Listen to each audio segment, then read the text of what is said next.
Hello everybody and welcome to Talk Football. This is going to be a podcast that I'm going to try and get out very regularly. We're just basically going to be talking about football. It says it in the name. I thought at the start I'm just going to kind of be on my own, just talk about what's going on in football, basically have a little chat. So, we're going to start off with a lot of stuff. We're going to start off with the new Watford manager. He's 43, so he's fairly young for a manager. He's been managing for 26 years. He's only lost two games in the last 2 years. So I feel like he could have a really good team, especially if Sarr stays. Now, there's been talks that he's been going to Liverpool, and then he actually came out and said, I'm not saying I'm staying, but I'm happy at Watford. Like, if Watford want to sell me, I'll go. But if they want to keep me, I'll be happy to stay. So essentially, it looks like that we're going to keep him. So yeah, when he's going to be managing players like Sarr, and Deulofeu hasn't said anything about his future. People are saying, oh yeah, he's definitely going to leave. No one said it yet. No, there's been no talks of him leaving. So if he has Deulofeu and Sarr on both wings in that championship, that is going to be at least a top 6 team. Anyway, so moving on from that, we've now got the kit. Now, a lot of people have been mugging it off, saying it's like a sunburst or something. I think it looks really nice. Like I said, a lot of people, I put it on my story, literally heart eye emoji, star eye emoji, and I was like, this looks sexy. And a lot of people popped up and said, like, what have you done? But I don't know. It's something about the yellow and black stripes. Definitely something different. But yeah, I just love it. Like it goes well. It just looks cool. I have to admit, it looks really cool. But a lot of people have not been liking it. What do you guys think in the comments? Or you can be a part of this. Just tell me in the comments what you guys think. Next up, Atalanta were 1-0 up against PSG. So close. And fair play, Eric Choupo-Moting came on. What a player he was. He was possibly the man of the match. A lot of people doubted him, possibly including me. But he came on and he completely changed that team. And yeah, and it was a tactical masterclass from the manager. Is it Tuchel? I can't remember his name. But you could have looked at other players on the bench like Mbappe, but he brought an Eric Choupo-Moting instead of Mbappe, and I don't know when he brought him on, you'll think, what on earth is he doing?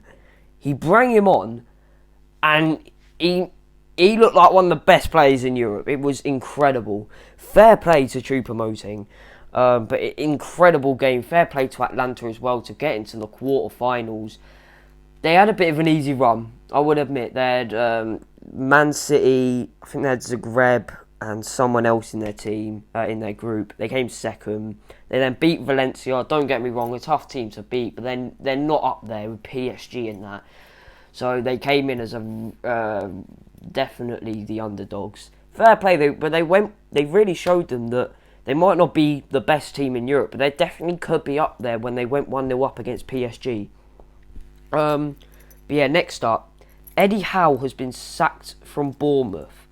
I feel like I don't get it.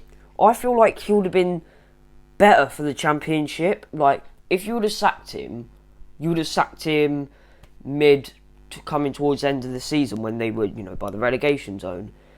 But they sacked him when they got relegated, and I was just like, why? Like, he's a good manager for the Championship. If you sacked him because he got relegated, then you should have sacked him earlier. I don't know. I feel like that's not very good, especially where he's got him from. Got him from League 2 all the way up to the Premier League. You'll be dreaming to be in the Championship this time 10 years ago. No disrespect to Bournemouth, but I know this is coming from a Watford fan who always sacked their managers, but and as much as I feel like it was disrespectful that we sacked Pearson, I don't think they should have sacked Eddie Howe. Definitely not. Next up, we got a bit of a weird one. Juan Cuadrado, the old Chelsea player who now plays for Juventus, stole a spray and sprayed the ref. Somehow he got away with it. I guess the ref has good banter or whatever, but he stole... Why? He stole it and sprayed the ref. And I was there like... What are you doing? Why? I don't know why Cuadrado did that, but yeah... bit stupid. But this time last year, someone put a bet on Jesse Lingard not scoring all season, and on the final day of the season, right, coming into the final day of the season, never scored. So the guy looks like he smashed it, and he literally, his bet fell through because in the last minute, Jesse Lingard managed to score.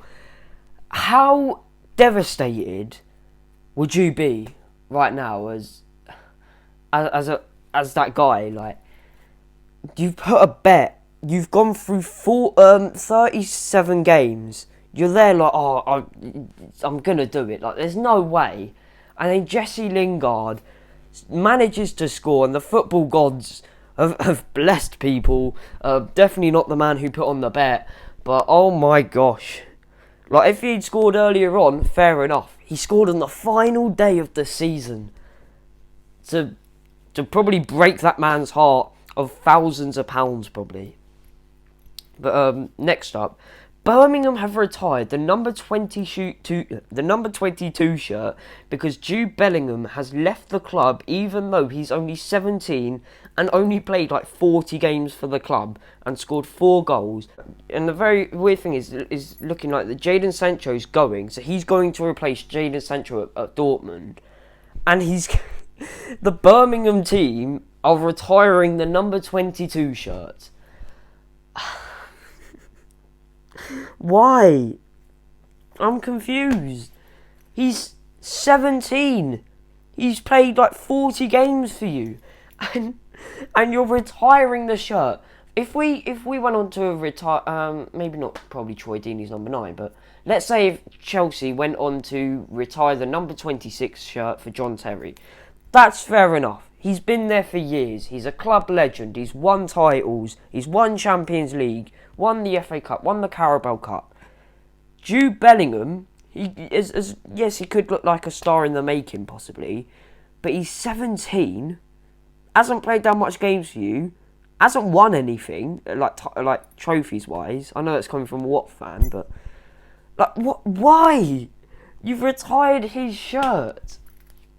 I don't get it, but if there's any Birmingham fans watching this, please let me know in the comments, because that's confused me. And another thing, talking about Birmingham retiring number 22 shirt, Yaya Toure, yes, he's getting on a bit, but he's training with Leyton Orient. I just don't get it. Surely, like, maybe his time could be coming up, but either retire or join a better club than Leyton Orient. If you can't, then retire. Like, you've had a good career, no disrespect to him, but he's getting on a bit. It's just a weird transfer on why he's going to Leyton Orient. Like, it's like someone, I don't know, Rakitic, like a decent Barcelona player, comes up, signing for Watford. Like, you just never thought it, so I just don't get why he's going to Leyton Orient. Now, on from the funny stuff, let's go on with like the actual news. Declan Rice to Chelsea. We knew it was going to happen because Mason Mount is his best mate through the England team, and Frank Lampard likes youth English men, and they're a big club. They've won Champions League they've won the Champions League, 3 league titles this decade, 2 FA Cups. This all happened in 1 decade, right? And no disrespects, but West Ham haven't done anywhere near that. So I feel like Declan Rice looks like very likely that he could be going to Chelsea. He's a very good player, and as much as he might love West Ham, I feel like if Chelsea come in for him, which looks very likely that it looks like he's going to be going to West Ham and going to Chelsea. Sorry. And speaking of transfer news, Adam Lallana, great move to Brighton. Great move for both teams. Lallana, not quite good enough, I think, for Liverpool. He's a good player for Brighton. I feel like that's a good move for him as well. He's won the league. He's won the Champions League. So he's gone out. If he had left later, like, no disrespect, like, I don't want to jinx anything, but no, like, Liverpool, no disrespect to them, could not do very well. And, you know, he might not get in the team. He's left on a good place. He's left Premier League winner, Champions League medal. If he stays, he's going to be known as a flop. So I feel like great move to go to Brighton. Great move for Brighton and him and for Liverpool, I feel like. And last but not least, Wolves got... Like, how unfair is this? Wolves are getting into trouble for financial fair play, but Man City got away with it. And they got like Man City got like a £10 million fine, which is complete pocket change. And like it says here, £10 million, fine. They can sell one of their players who won't make it into their squad, and bang, their punishment, like that's it. That is whole thing made up. Their punishment is like a slap on the wrist. Give them like a punch in the balls. Do you know what I mean? Give them something that will really hurt, not just a £10 million fine, which they can go on to sell one of their youth players who probably won't even make it. Do you know what I mean? But yeah, that's the end of the podcast. Quite a short one. I just thought I wanted to kind of introduce you to this sort of stuff, which is basically going to be talking about football. Yeah, that's really about it. We'll get guests on as the show goes on. And yeah, really hope you enjoyed. I really hope you're excited for this. Drop a like if you did enjoy. Give me your opinion down below. Don't forget to subscribe. And yeah, peace.